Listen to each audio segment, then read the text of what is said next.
Greetings and welcome to the Saroth the Mage Experiment. Tonight we have a very special guest again, Taylor Ellwood, one of the hardest working occultists in the business, author of many millions of books, very active on Facebook, social media. Taylor Ellwood, welcome to the experiment. Well, thank you. Always happy to participate in a magical experiment, considering that that's what I'm all about. Exactly. You've got a Facebook called Magical Experiments. Yeah, and my website as well, magicalexperiments.com, and that's been my approach to magic all along, has been about experimenting. I mean, I would say maybe the first year or two I didn't experiment with magic, but ever since then I have. So yeah. Yeah, you don't strike me as the traditional sort. You know, you branch off into, I mean, when I was trying to research for this show, I was so scattered over time and space magic, you know, neurological theories, you know, you spread yourself quite thin, but it's all very coherent. I guess you work through, you know, a lot of areas in your practice.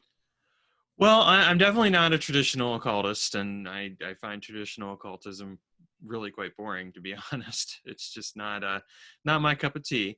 But I do spread my interest. I am spread out pretty far. I mean, I like pop culture magic, space-time magic, of course, the inner alchemical stuff, and then you know, my series on how magic works, which really explores it from a process perspective. And then lately, the new series I'm working on, which is working with spirits, and kind of presents my own take on how to work with spirits. So, and the fact of the matter is I have a lot of interest outside of occultism. I mean, I'm always looking at how to integrate non-occult disciplines into magic in order to get better results, because I think that if we just stick with what's traditional, we cause magic as a discipline to stagnate. Whereas if we're trying to really truly evolve magic as a practice and also make it something that's more approachable, we need to look at the context of our lives and integrate that into our magical work.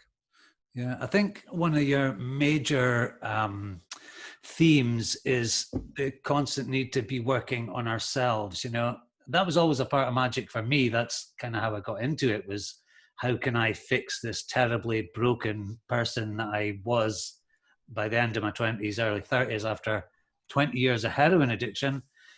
So how did you wash up on the shore of magic? Well, I first got into magic when I was 16 years old. I had this kid in my high school sit me down and tell me about the fact that he'd gone and done astral projections and encountered a demon. He did it at the time because he was trying to freak me out, because I like to read fantasy, and he wanted to see how I would respond. So the last thing he respected or expected was that I would look at him and say, "Tell me more," and insist that he give me some books to read, which he did. And so that's how I got into magic. And I started with How to Meet and Work with Spirit Guides by Ted Andrews, and some of his other books, classic. which are classic book, really good book. I mean, he solid for someone just starting out. So it was very helpful. And that's how I got into magic. As far as the internal work aspect of it, I didn't really get into that until 2004, which was about 11 years after I got into magic. I mean, a lot of my first decade of magical practice was more kind of reactive. You know, problem comes along, do magic to solve it, there you go, which I think a lot of people go through that phase. But I got into internal work when I had a dream one night, and I kind of woke from it. It was kind of the realization of my life's going in the wrong direction, and if I don't do something to sort it out, I'm going to end up in a bad place.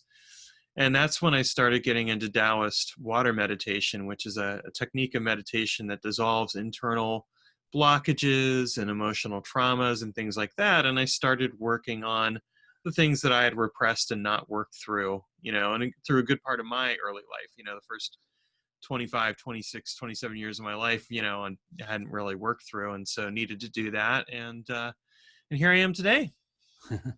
I like your honesty that you get across in your videos, that you had quite a difficult childhood. I mean, most of us do in some way or another. There was a terrible, I frowned your mother made you burn your first magical books. Yeah, well, she's a Christian, and she did not like the fact that I had kept my beliefs from her. I mean, she'd suspected for a while that I'd practiced, but I was in the closet. I mean, and the reason why was because I was living at home, and I had a suspicion of what would happen, and it did happen. When she did find out, she found out because a friend of mine had borrowed some of my books, and his parents searched his room at random, found them, and so they basically, you know, burned his books and the ones that I'd given him, and then told my mom. And so I came home one night, and she gave me an ultimatum of, you have a half hour to either move out or get your or get your books and burn them. And at the time, I was in high school. I was in my senior year, and I didn't have a job. So I made a calculated choice and decided that, it was better to just go ahead and burn some books. I didn't like it, but I did it because I wanted to graduate from high school, which speaks to another theme, which we can talk a bit more later, which is about, taking care of that material base in life, because you have to do it if you want to do magical work. In this case, that was the choice I made. I knew that graduating from high school was a smart move, whereas getting kicked out on the streets was not, because I had half a year of high school left, and I probably wasn't going to finish it under those circumstances. Yeah. So I went upstairs, and I picked out some books that I knew I wasn't going to read anyway, or that I had already read through, and I hid the rest away, and went down and burned those books in a little bonfire. We had ourselves a little bonfire there. And, and then I didn't talk to my mom for a week, and then life went on, and, I just continued hiding from her the fact that I was still practicing magic, because, I wasn't going to stop. That just made me want to practice even more. And my goal at that point was just to get through high school and then move out of that house as soon as possible, which is why, I got done with high school. I got a job and saved up some money. That'd been one of my rare periods of time, because I started working when I was 14, but that was one of those rare periods of time where I wasn't working that year for whatever reason, probably just to focus on studies or whatever. But anyway, I got through I got a job, and then went through my first 2 years of college. Actually got my first 2 years of college done in a year and a half, because I went full time over the summer, so that I could move out of that house and not ever have to deal with that again. And the rest, as they say, is history. I still talk to her. We have a good relationship now, but it's still one of those things that, I'm always going to carry with me, because it's a great example of how, when people don't understand your beliefs and they have their own limiting perspective, what's their thing, they're going to react. And in this case, because, magic is scary and satanic, according to Christians, that's why that ended up happening. Yeah.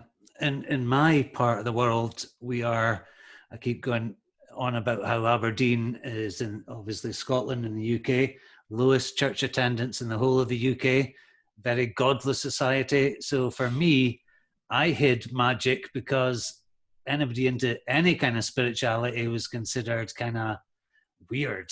It wasn't like I had to hide it from because it was anti-Christian. It was just like anybody had any conception of any kind of spiritual life was just not, you're never going to work in an oil rig with those kind of poofy ideas, son. And maybe you didn't want to. I certainly didn't want to, and I never have. So where did you go from there? You finished college. You were well established in your practice by that time, I would assume. But what kind of magic were you actually doing? Was it banishing pentagram rituals, thelema? There's a whole... So my magical career, as I said, it started out with reading Ted Andrews' books, and his stuff is kind of a mixture of neo-Hermeticism or Hermeticism and neo-shamanism. Some of that and a little bit of Kabbalah thrown in. And so that was my initial practice. And then I got into the Golden Dawn ceremonial approach to magic, and I learned ceremonial magic. And I did that for a few years, and then I learned about chaos magic, and I also learned about William G. Gray's approach to ceremonial and ritual magic. And that I ditched the Golden Dawn stuff for that stuff, because I found it to be a lot more workable and more streamlined. And then from there, I started learning about Taoism and meditation practices, and also started inventing my own systems of magic. I co-wrote my first book, Creating Magical Entities, in 2003. Funnily enough, my latest book is actually called Walking with Magical Entities, and it's coming out tomorrow. At least at the time of this, it'll already be out, but it's coming out tomorrow, and it's about it's kind of my refinement of how to create and work with magical entities. But that was Creating Magical Entities was the first book I wrote, and then from there I started developing my own systems of magic, and that's where Pop Culture Magic, Space Time Magic, Inner Alchemy, the first few books that I wrote, came out of that. And then since then I've continued to refine and develop those systems, as well as exploring other things. And I would say at this point, I mean, my magical practice consists of a fair amount of Qigong, moving, Taoist moving meditation and the water meditation technique. And then the sphere of art, which is a Kabbalistic working that's kind of similar to the Lesser Banishing Ritual Pentagram, only a lot more developed. You're working with the elemental archangels, and then I threw in some other archangels on top of that, and you're working with some alchemical substances and things like that. And then, of course, the occasional practical magical working. I found that as I've continued to do internal work, the need to do more overt acts of magic significantly decreases, because your life just starts to align naturally as a result with what you're trying to shoot for. Which isn't to say that you still don't do, some practical magic. I do. It's just that on the occasion, I just integrate it into the stuff that I'm doing on a daily basis, and the stuff that I'm doing on a daily basis is really just serving to design my overall life.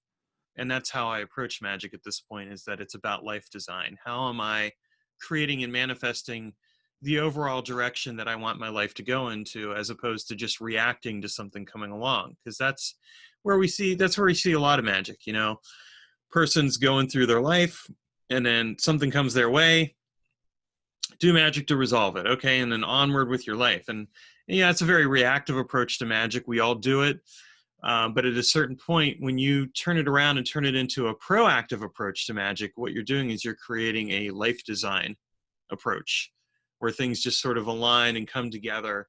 And as a result, you're able to move your life in the direction you want it to go in. And that's essentially the work that I'm involved in right now, building that life. And it's coming along very nicely.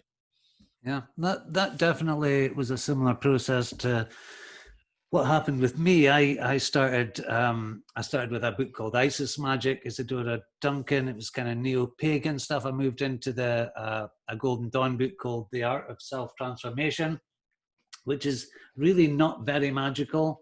It's very psychological. So you're doing your lesser band. You're basically doing the Golden Dawn syllabus, but without the. It's kind of dull, to be honest. You need to spice it up a bit. But it did. It's a slow burn process. You don't see the results right away. But if I look at my life now compared to what it was when I started it, I do see a massive change. But I get frustrated that it's too slow. I want to evoke goetic spirits and arbitel spirits, and I get stuck sometimes. And I think I also cast my net too wide. I'm reading too many authors all at the same time.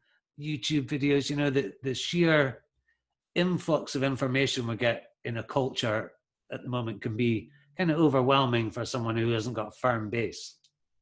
Well, that's true. And I mean, that's why it is important to get that firm base, and like in my case, I found that those early years of working with the Hermetic and neo-shamanistic stuff and the Golden Dawn stuff was helpful for creating a certain baseline that I built out of. And in general, my approach to magic is, at this point, I actually don't read that many books on the occult anymore. I'm more interested in the non-occult disciplines and mixing it together, but I still read some stuff. Like I'm reading BJ Swain's Working with Spirits, which is a good book. It's a bit traditional, but I think it's a good book, and I would recommend it to anyone. And then I'm actually rereading some of Ted Andrews' stuff, but that's because I'm researching a book that I'm working on right now called Walking with the Spirits, which is the next book that I'm going to be putting out there.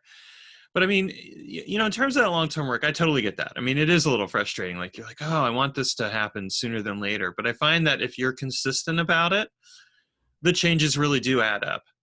And a good book that I would add as a supplemental to that, and it's not an occult book, but it's really good, is a book called The Slight Edge by Jeff Olson, which explores how to adjust and adapt your life by making minor changes, which overall leads to big results. Because if you're consistently doing this fine tuning of your life, things come together a lot more easily. And I mean, I've done the whole goetic summoning of demons. I still do it on occasion. I've worked with angels and all that other stuff. But I find that even with the work that I'm doing now, where I am working with the archangels each and every day, it's still this gradual process of evolution and change.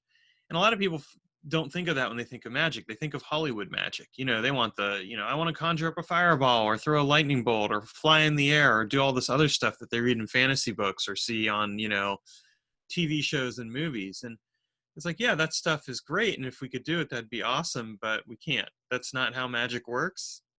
It's not the way that, at least not my experience of magic. And if there's anyone out there who's able to do it, they're keeping it to themselves, Exactly. probably for good reason. Yeah. So, it then boils down to, well, then what is magic good for? Well, I mean, magic is good for manifesting practical results. I mean, I've used magic to manifest jobs, manifest a car, manifest romantic partners, manifest other things in my life. So certainly, magic can be used for those purposes. But if we really look at magic, and when we say, well, what can it be used for? It can also be used to help us lead and live a much easier life, a much simpler life. And I think this is what a lot of people don't recognize in their magical practice. They're so caught up in wanting the bling and the image and everything else, but the actual process and practice of magic is something that should be something that you live. You speak it, you embody it, it works through you each and every day. And the people that want the more fantastical stuff don't realize that when you get to that point where you're living it every day, the fantastical becomes an everyday thing because you are in tune with it and it goes through you. And I mean, for me, that's really the thing, is like, I have conversations with archangels every day. I do this other work every single day, and it's amazing and transformative. But it's not something that's loud and obvious, it's not something where, and that's what a lot of people want. Puff of smoke and grant you 3 wishes. Right. It's not like that. And so, when you come to realize that and you mature in your magical practice, then what you end up discovering is a much deeper and more fulfilling approach to your life, because you're really tuning into those spiritual forces that can help you live a life that is worth living, instead of living a life by reaction where you're waiting for everything to happen to you. So your first book, did you say Creating Magical Entities? Yeah, that was the first co-written book. Yeah. So would that be the kind of chaos magic idea of thought forms and... Yep, working with thought forms and servitors and things along those lines.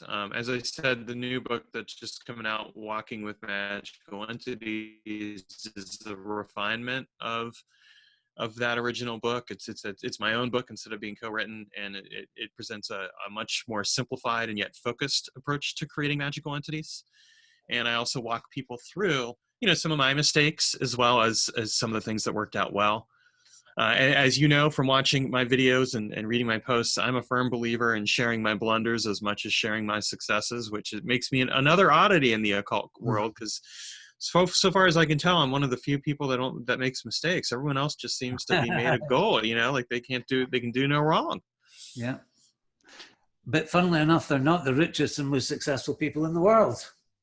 No, funnily enough, they're not, I mean, and I want to say to that it's not necessarily about being the richest person, but it is about figuring out what your level of success, what your success is. I mean, for me, my idea of success is being able to live on my own schedule full time, working on the work that I want to do and making enough money to sustain that. And I'm in the process of doing that. I was self-employed for 9 years. Then I had to go, then things crashed and burned because of some mistakes I made. And I had to start over. And here I am, a few years later into this. I started over in 2017 and literally reinvented my entire life. I went and got a day job. I reinvented my magical approach. The one thing I didn't reinvent was my relationship with my wife. That's still going strong and well. Like, she's Hey. my rock. But it everything else got changed up, and so I'm still working at the day job right now, but I've gotten to the point where with everything that I'm doing magical wise, I'm actually making more money on my side ventures than I am at my job. And some people might say at that point, well, why aren't you just doing that full time now? And the answer to that is, I've made enough to cover my expenses and then a little bit more. I want to double that. So so that way when I quit my job, I'm actually paying for my household expenses and my business expenses. And then I can do what I want to do. And I'm like 2/3 of the way there, and it's each and every month it's getting better and better. And it's because I've got this process that I'm working magically and mundanely where it's coming together. And that's the thing that I think, like if you look at success isn't something that just happens in a moment. Success is something that happens because you fail and you learn from your failures, and then you work your process and you refine and improve it, and you keep working it and working it and working it until you reach that place of success. And success is going to differ from person to person. I mean, I would throw out there, success is not necessarily how much money you have. It's the joy and quality of your life. Are you doing what you really want to be doing, etc.? Is money important? Yes. Don't get me wrong. I mean, you should be able to meet your baseline needs and then some if you want to have a successful life. But it's about knowing what's enough. What is enough for me? And a lot of people don't get that when it comes to wealth magic or things like that. They're kind of like, well, I want to be a billionaire. Well, do you have any idea how hard it is to be a billionaire? How much work goes into that? I personally would not want to put that much work into becoming a billionaire, because that's you're looking at 18 to 20 hour days. I mean, literally, for a lot of these people at a certain point, that's what they have to do. And even when they no longer have to do that, they still have to spend a fair amount of time tending to their watching everything. That's the thing that people don't realize. With anything that you do, you have to be willing to commit the amount of time and effort to it that you want to see out of it. If you want to become really good at magic, then plan on spending a fair amount of time in magic. I mean, I spend about 3 hours a day doing magical work. As a writer, I spend a fair chunk of the day doing writing, when I'm creating classes, things like that. This is, this isn't one of those cases where you spend 5 minutes doing something and then you expect success. Success is worked for and earned and gained by the effort you put into it. It's an energy investment, I think. Sometimes, the amount of energy you put into something tends to be with hopefully a little bonus, is what you get back. Done right, it becomes an exponential growth where the amount you put in, initially, you're getting the same amount out, maybe a bit less. Then as you get better at it, you start to equal it, and then you get more, and then you 2 times it, you 10 times it, you whatever times it, and it just sort of takes over and carries you along. And that's true of magic. It's true of anything in life. Like, if you want to genuinely be successful, you have to look at the effort that's going to be put in. But it's also not just about working hard, it's about working smart. I mean, you said, oh, hey, it's Taylor, one of the hardest working. Well, that may be true. I like to think really that I work smarter than harder when it comes to magic or everything else. Like, sure, I'm putting the time in, but I'm also looking at, how can I do this better? Like, when I look at what got me into magical experimentation, for example, is that I was doing these magical workings and I began asking myself, how can I do this better? What are these authors, what's missing from what these authors are sharing? Or how can I strip this out and still get the same result? I mean, if you look at my magical approach and compare it to a traditionalist is going to do everything exactly the way the books say. And, they're going to have the ceremonial robes, the incense, all that other stuff. Me, I'm going to strip out all that stuff, and I'm going to find out what makes it really work, streamline it, and do it. And so for me, summoning a spirit and working with it might be, a 10, 15-minute thing. But it's because I've put that time into figuring that out. And that's where that exponential growth comes into play. Because when you are able to look at how magic works and you understand how it works, you also begin to figure out what isn't needed. And a lot of times the stuff that people think is needed is stuff that was just put in there because the people who came up with it didn't know how to take magic apart. And they were more concerned about, well, I have to get it just right. And there's nothing wrong with getting it just right. But at a certain point, part of getting it just right is letting go of that attachment to doing things a certain way, and instead transforming your approach significantly so that what you end up getting is a streamlined approach that gets you further.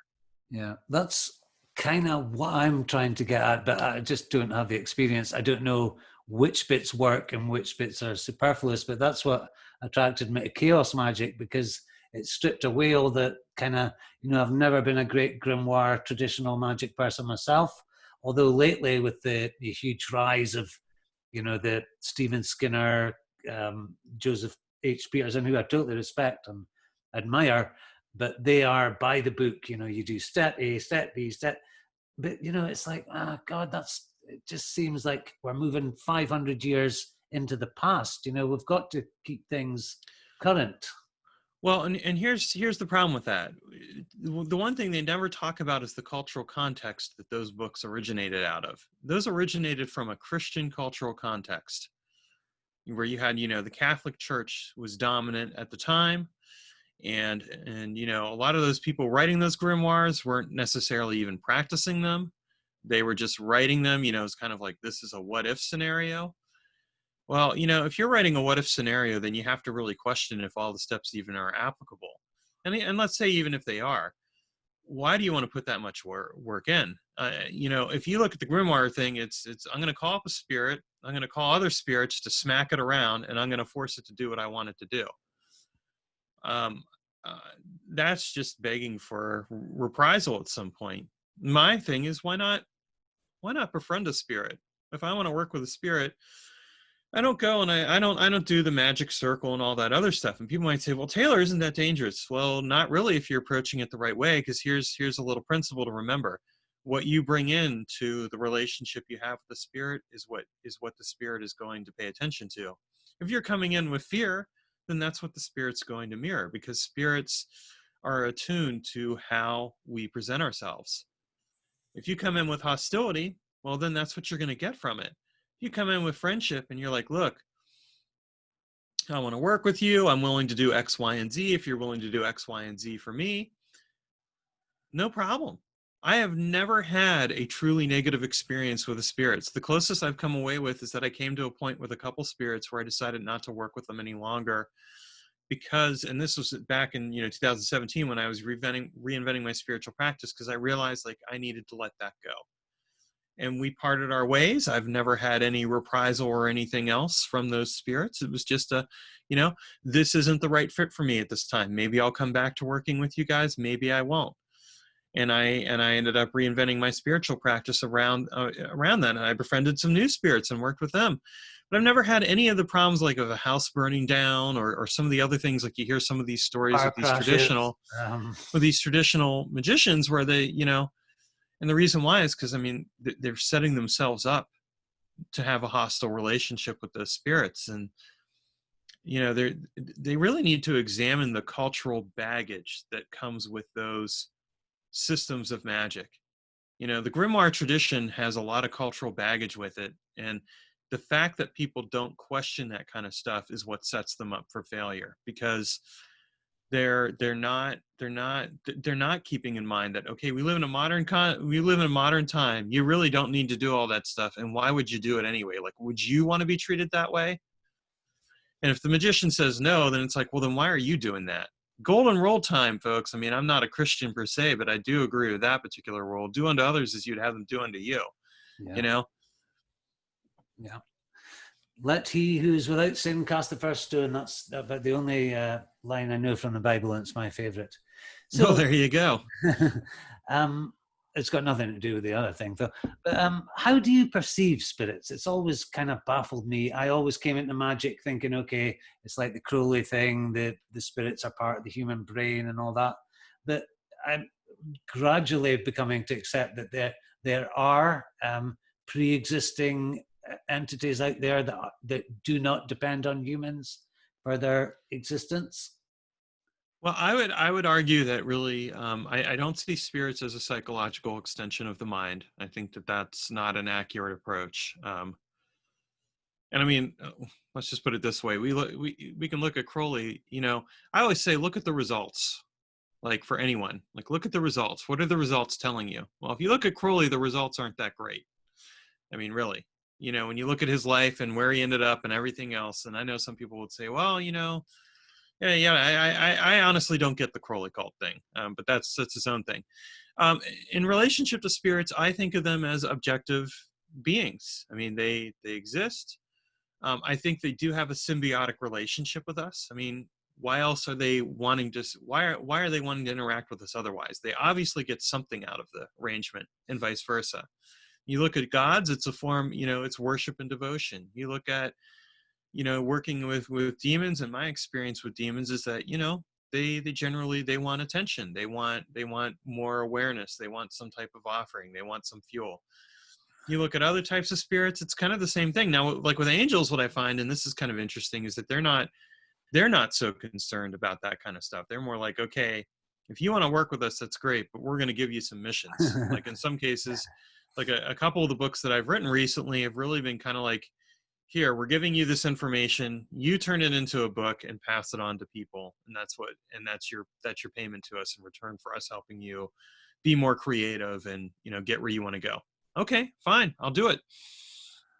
You know, but in general, I mean, that's my experience. There's a symbiotic connection, but I do think of them as objective beings that have their own wants and needs. We may not fully understand those wants and needs, and I think that one of the mistakes that people make when it comes to working with spirits is that we situate our perspective of spirits firmly in our own human wants and needs, and so we think that they have the same wants and needs and everything else, and we want them to appear to us, and we want them to communicate in our language. We want it all on our terms, and that's not how it works when you're working with spirits. I mean, my experience of spirits is that I've never had a spirit physically appear before me. And anyone who, and I've never, and I know people claim that that happens in the grimoire traditions. I've never seen that though. And I actually have done some of that stuff in the past, back when I did ceremonial magic. It never happened. And I did all the steps. So I mean, they can, you know, if they want to prove that, then put it on video. Show it, you know, show us the proof. I've never seen that. But what I have done is I have experienced, you know, physical sensations. I have sometimes felt them speak with me, and you know, and things along those lines. So, and then I look at the results, and I mean, things that I've asked for, I've gotten in my life. So, you know, if I've asked the spirits for help with a specific thing, and then I've gotten that thing, you know, I have to conclude that they've obviously played a role in helping me get what I wanted. So, and like in the case in my case, like for the last few years, you know, I've really focused on enhancing my creativity because of all the writing that I'm doing, and kind of that writing is my way out, and then, you know, classes and stuff like that. And I've worked with spirits along those lines, and the results, well, they are speaking for themselves. I'm working my way out of the day job that I'm in, and you know, getting to back to where I want to be. And it's only been, I mean, I started working in November of 2017, so it's not even been 3 years yet.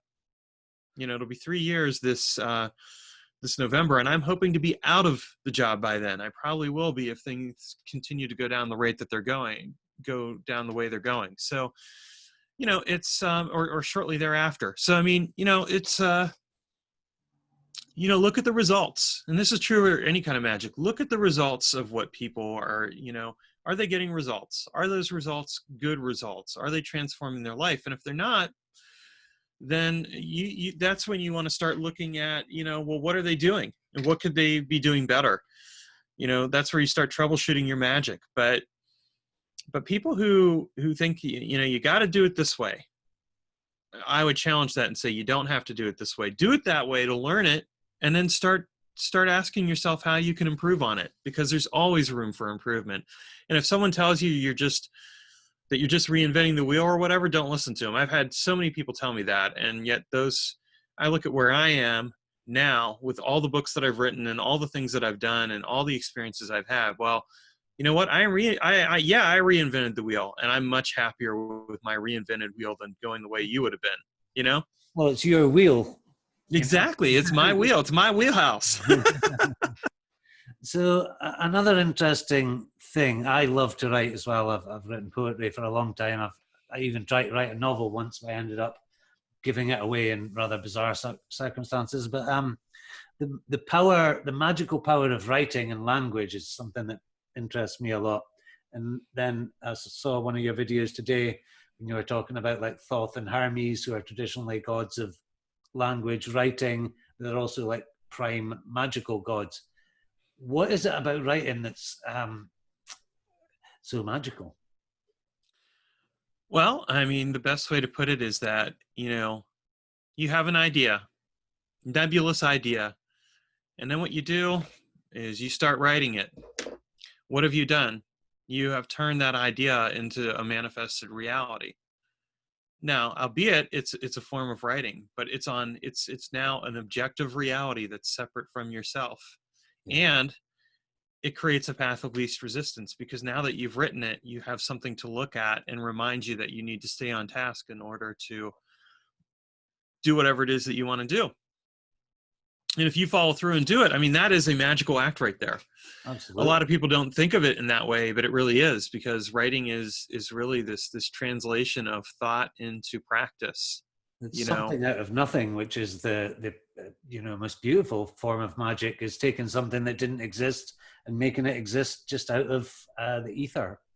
Exactly. Also, I mean, go on. Sorry, I was just going to say, you also mentioned William Burroughs, who I'm a huge fan of, and cut-ups and stuff, how we can produce new meanings from, other bits of writings. I'm very interested in how we can break up language and kind of produce new things from even existing works of literature and stuff. Sure. Well, I mean, I've always liked William S. Burroughs' work, and he definitely has played a significant role in the development of my magical practice, because of his approach of cutting things up and taking things apart and then putting them back together. So like with cut-ups or collages or even like with tape recordings and stuff. And I think you can do that. I mean, you can take writing, like magazines and newspapers and whatever else, and then cut out the words and cut out the meaning as well, and then put them together and resequence them and create new meanings that have relevance to you, and turn that into a magical working as well. I mean, that is a very powerful magical working, because what you're doing is you're stripping away everything that was put in there and put into that writing before, and you're making it your own, and you're transforming it into your own message that has its own meaning, and something that you're then sharing with the universe, in order to manifest changes.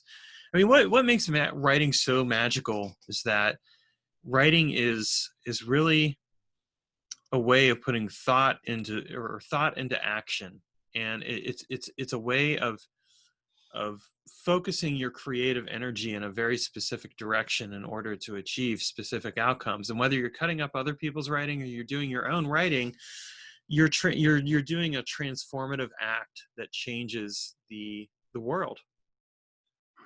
There's also the time binding aspect of writing, is like, where would our technology be in our civilization if we didn't have geniuses going back generations and generations? We're accumulating knowledge again. Right. We would have oral communication instead, and the thing, and nothing wrong with that. But the thing is it becomes notorious at a certain point for being unreliable, because, what's remembered over time is going to change.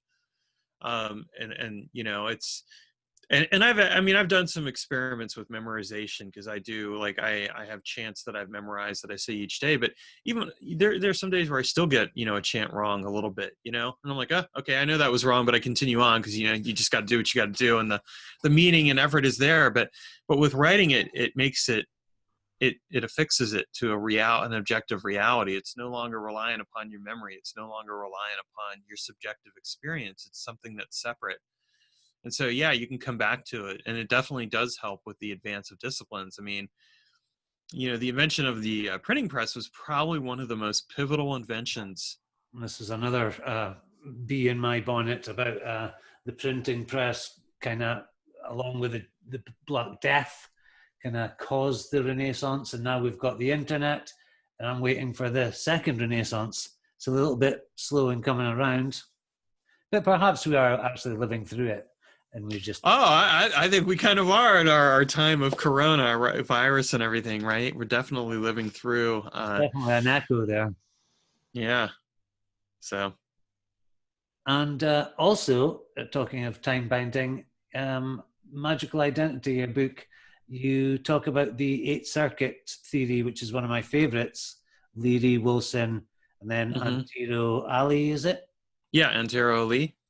But you dared to say, well, actually, it's not that great because it's just an intellectual exercise. You need to embody it, which I thought was quite brave. Could you go into that a little bit? Well, sure. And Antero Ali would actually agree with me on that. I mean, that's why he ended up writing his one book, the Eighth Circuit Brain, which was or Eighth Circuit Model, or something to that effect, where he actually and does provide some embodying practices. I mean, he said himself that when Robert Anton Wilson and Timothy Leary came up with it, it was very much an intellectual exercise. I mean, Robert Anton Wilson had polio as a kid and never had a good relationship with his body after that. He always, treated it as a robot. Well, our bodies are not robots. They are, and the fact of the matter is, they are actually one of the most potent magical tools we have. And so, when I read the Eighth Circuit Model, the thing that stood out to me, reading Robert Anton Wilson's writing in particular, was that he was trying to roboticize the connection with the body and make it all about up here. And, there's certainly some useful stuff, but when you make any system of practice about all in here and you don't include other things, you're missing out on something significant. So, when I read Antero Ali's work on the Eighth Circuit, and he presented an approach that was more holistic and embodied and experiential, I was like, all right, that's exactly what we need. And that's kind of that's my approach in general to magic. I'm very much about experiential embodiment, because when you embody the work that you're doing and you make your body into part of the spiritual work, it's much more powerful. When you exclude the body and you make it about just what's in here, you're missing out on experiences that could be much more transformative. So I think, like the Eighth Circuit model, it's a good model, but I think if you really want to integrate it, that's where I would say, read Antero Ali's book in particular. I mean, read Robert Anton Wilson stuff, but read Antero Ali's book in particular, because and try the practices, because it will change your understanding of that, because then you're making it into something that's felt and experienced. It's not just thought about. And when we experience, and this is in general, when we experience our magical work, when we make it into a felt and embodied experience, we achieve a different union with ourselves and with the universe and with the spirits and everything that we work with. Because we're no longer intellectualizing it. We're making it into an experience that speaks to us and through us and allows us to transform ourselves and our environment. I think that's such a great point. Is there's a huge element of like New Age and kind of fuzzy magical thought that we're a spirit trapped in a meat suit, and the body's just to be despised. I guess it's kind of Gnostic idea in a way. But absolutely, I never really took body work that seriously. I'd do my pentagram rituals and move about the circle and stuff. But only recently, I've started doing a thing called the 5 Tibetan rites. Every morning, I do my 20-minute meditation, and I really feel like much more centered. And, I haven't been doing it for long, but it really has a leap forward. I feel much more calm, and with my problems with addiction, my brain tends to kind of go from one extreme to the other. So yeah, that's definitely helped. So I think this kind of dualistic idea we have that we're not our bodies, we're a kind of imprisoned soul, is wrong. It is wrong. I mean, that's that Christian cultural baggage. It's Descartes, I think, therefore I am, and his Cartesian duality. And unfortunately, we've carried a lot of that into modern occultism, but that's where doing that body work can be so helpful and essential. I mean, that's the kind of thing where, like, for example, you mentioned, your struggles with addiction. I mean, that's the kind of stuff that can actually help you to work through that stuff. It can be painful and hard, but as you do that body work, and as you work with your body and work through the blockages and the other things that are there, it allows you to release that stuff, and then you let it go. And as you become more and more embodied, it becomes a transformative experience that changes your relationship with yourself. I mean, I've done body work to overcome a lot of things in my life, because when it was all up here, it was harder to work through, because it was just a mental construct. But if you just have a mental construct of it and you're not really in touch with your body, you're essentially at war with yourself. Yeah, you've worked through that mental construct, but when you always are at war with the internal party, with some part of yourself that hasn't fully processed it or worked through it, you can't work through it then. You're always going to be stuck at a certain level. Whereas when you dig into your body and really become present and work through the way that your body has experienced it, that's when you start to really truly release it. Because really our bodies are really connected to our brain. I mean, really our brain and our central nervous system and everything else, it's not just up here, it's throughout our entire body. And when you don't recognize that, you miss out on creating changes that could be a lot more healthy for yourself. So good on you for doing that, because that is definitely going to continue to help you. And I mean, I'd say that to anyone else, like, really, take up some kind of body practice, even if it's just going to the gym 5 days a week. I mean, that's, I still think going to the, I mean, I've been a gym rat before, and I do like going to the gym, but I mean, I would say, that's a good initial step. But, doing some type of practice with your body. And I found for myself, like, doing the Qigong work has been helping me go even deeper and dissolve deeper structures and traumas and things like that. Over the last few months, in particular, and it's helped me reach an even deeper place with my practice. So, embodiment, absolutely essential. And that's why I challenged Robert Anton Wilson's theories there. I am not afraid to challenge anyone's sacred cow. I mean, including my own. Like I always say, challenge what you know by discovering what you can learn, because what you know becomes its own blinder. But if you're always trying to, if you recognize that what you know is a blinder and that you might not know everything about what you think you know, then you start challenging it by asking questions and keeping yourself open to discovery. Then you keep yourself mentally and spiritually flexible, and that can make all the difference. Yeah, I definitely think the hermetic elements of the Western tradition are overly intellectual and all about, thinking, this disembodied kind of stuff. I had an interesting interview with Jake Stratton-Kent where he was talking about the more getting your fingers dirty, actually working with earthy elements. It's not just all sitting dreaming up the astral plane and stuff. It's getting physical basis and stuff. So what would be the pillars of your magical praxis at the moment? Well, I mean, the foundation is really the process of magic itself.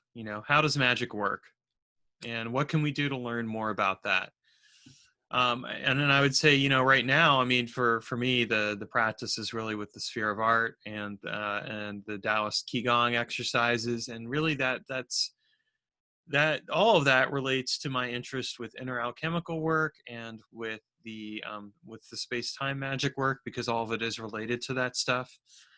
That's kind of where the direction of where my practice is heading.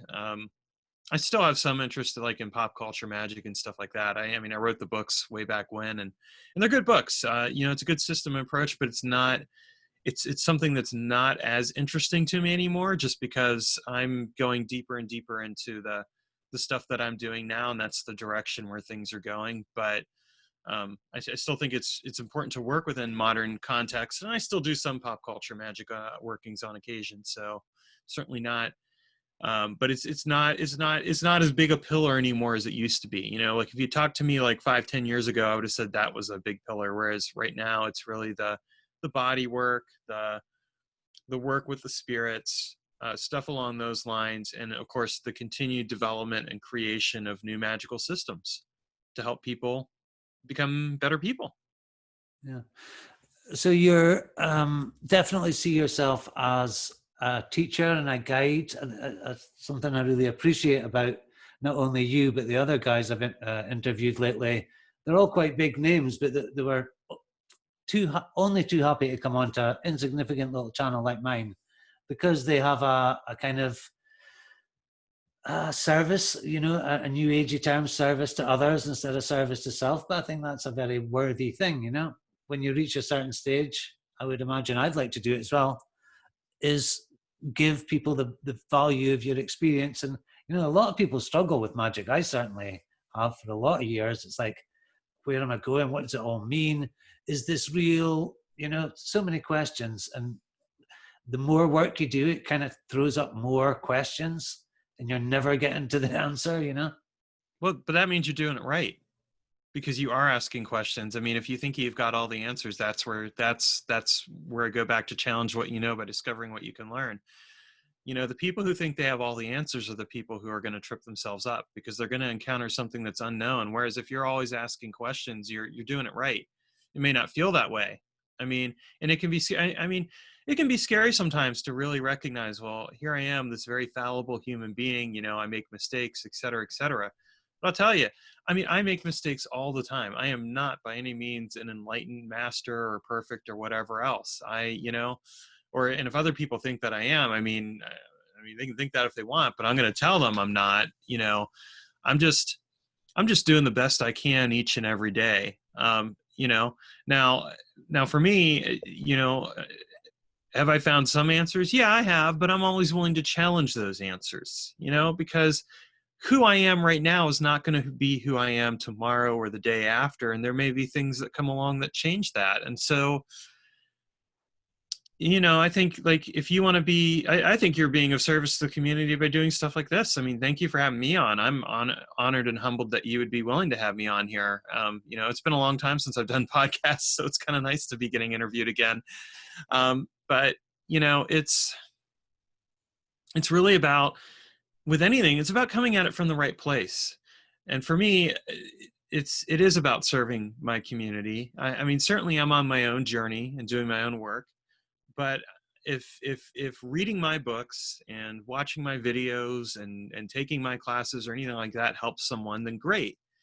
You know, I always look at it from the perspective of anything I put out there, I really want it to be of enough value that it not only covers the cost of whatever they paid for it, but it also covers the cost of their time, because time is the one thing you can't replace. And so for me, I'm always in the back of my head, how can I provide enough value that the person who spent, you know, a couple hours reading my book actually took it and used that time and the subsequent work to help their lives in some way. And if people are doing that, then I'm doing it right. And if they're not doing that, then I'm doing it wrong. Fortunately, I think I've got that on track, but you know, again, challenge what you know. So, you know, I'm always asking what could be, and the same thing with my own spiritual practice. What can I be doing differently? What can I be doing better? There's always room for improvement. And I think, you know, that's the most important thing. And it's important that, you know, anyone who is quote unquote a teacher or anything like that, if that's the attitude you want to see from them, you know, how can I help? How can I continue to be improving? How can I help other people improve? Sure. But they shouldn't buy into their own press release, so to speak. You know, they shouldn't be, if they're putting themselves on a pedestal, then watch out, you know, because that's the exact wrong thing that you want to see. And speaking as someone who's made that mistake in the past, I made that a few years ago. You know, live and learn, right? Fortunately, I learned, and so, you know, you carry on and go forth. But that's the most important thing. Don't buy into your own press release. Be humble. Be willing to be of service. Learn. And just remember, at the end of the day, we all make mistakes. We all have to go to the bathroom. We all have to sleep. We all have to do all those human things. There's nobody out there that has gotten past those human needs that are very real and that we all have to deal with. Do you, I'll wrap it up pretty soon, maybe this one and one more question. Do you think there is such a thing as a kind of permanently enlightened state? Like, when I first came into magic, I imagined it like you were ascending a ladder. You were a neophyte, then you were a zealoter, then eventually you'd become an epistemists and you'd be living in the world, but you wouldn't really be of the world and all that kind of jazz. And Kundalini, is that a thing? I mean, Kundalini is certainly a thing, but that's not really relevant to this, I think. I would say that it's really an evolution. There's no such thing as a permanent state of enlightenment. There's a good story that's told in Eastern cultures, about the person who goes out into the wilderness to become enlightened. They spend 10 years there. They do all the meditation and everything else. They get to a happy place. And then they come back into the city, and within a few days, they're irritated and upset again, and they have to go back out to the wilderness, right? Because being enlightened is easy when you're on your own. Being enlightened when you live with other people is next to impossible, right? If you're able to maintain a calmness and everything else when you live with other people, that's when you've maybe started to hit an inkling of what enlightenment might look like. But it's an evolution. I mean, who I was when I was 16, when I started practicing magic, is certainly not who I am today, 27, 28 years later. It's simply not. I've evolved and I've changed over that time. Even if I were to talk to myself from 10 years ago or 5 years ago or a year ago, it's not who I was. We're always changing and we're always growing, but I don't think there is a permanent state of enlightenment. I mean, maybe, I guess, if you get to a certain point where, you've hit that state and you become one with the universe and everything else, then maybe you've hit that state. But I don't know that I would even necessarily want that. I mean, I think, there is value in living and there is value in being here. And what puzzles me sometimes is people get so focused on trying to escape this reality, get to heaven or get to some afterlife or some enlightenment. But again, it's like it's easy to be enlightened when you're on your own. But when you're here, this is where you get this is when you get the opportunity to learn. And how lucky are we to be able to live this life? Yes, with all of its pains, yes, with all of its hardships, but also with all of its joys, with all of the other things that are good. Is life always easy? No. In fact, most of the time it isn't easy. And that's just the brutal truth. But if you can accept that, and you can take joy in every single moment of the day as best as possible, then you're doing something right. And if you have your moments where you don't take joy, that's okay too. I mean, I'll tell you, when I'm doing customer service calls, I don't always feel joy. It's not always easy to talk to cranky, unhappy people about their software, but I do the best I can. And that's a good example of enlightenment. As quote unquote enlightened as I am, I still occasionally lose my temper. I still occasionally get cross or whatever else. I mean, that's just reality. You make mistakes, you learn from them, you do the best you can, and don't worry about being perfect, because perfect is boring. Trust me, perfect is boring. Oh, I know. I've been perfect. No. So one last question, Mr. Taylor Ellwood. Where do you see occulture, which has become the kind of trendy name for it, going in the 21st century? Where is it going from our early, with going to chaos magic where nothing was true and everything was permitted, and the postmodern kind of idea. Then we had a swing back to the kind of traditional grimoire based stuff. Where does it go from here in your guesstimate?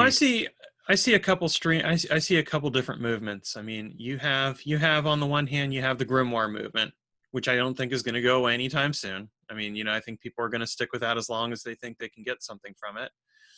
And more power to them, such as that may be. I think that you see the Reconstructionists, the people who are trying to recreate ancient Greek or Celtic or whatever practices. You have your Wiccans and your neo-pagans and whatever doing their thing.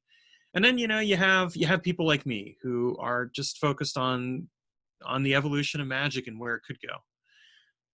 I'm not interested in making it postmodernist or chaos magician or anything like that. I know some people call me a chaos magician. I don't see myself as that. I've never really labeled myself as that. I'm just concerned with the experience, with the evolution of magic and where things could go. And I think there's certainly a current for that, and I think it'll all just continue that way. And I think 100 years from now, when we're both dead and gone, and somebody else is interviewing someone else and asking the same question, they'll probably have a similar answer, because I mean, really, things don't change as much as people think they do. But what changes do happen are hard earned and hard won. And I'm here to change magic. I mean, that's why I'm here. I don't want to stick with where things have been. I think that's a step backward. I think it's a mistake. Some people won't like hearing that, but that's just the truth of it. That's my opinion anyway. It's a mistake. And they would probably say likewise to me. They'd say, well, what Taylor's doing is a mistake, or he's a joke, or whatever else. And that's fine. At the end of the day, look at the results. And I look at the results in my life, and my life is going the direction I want it to go. I'm helping people. I'm being of service, and I'm writing the books that I want to write, and exploring the things that I want to do, and all of that. And that's what I want. And so I think that speaks for itself. Fantastic. I absolutely agree. I think, I've always been a kind of modernist, maybe not a postmodernist, but I think we do have to keep moving with the times, adapting, using technology, using all the tools that are disposable at that time. I know you've worked on multimedia magic and all that kind of stuff, but I think that's a beautiful place to end it. Thank you very much, Taylor Ellwood, for joining me tonight. Thank you. Hopefully you'll come back on. I always, I don't invite many people on, but you're one of the chosen few. So thank you very much. Thank you. Anytime you want me back, you're more than welcome to have me back. I would be more than thrilled to. Excellent. Thank you so much. See you on the other side. Take care. Bye-bye.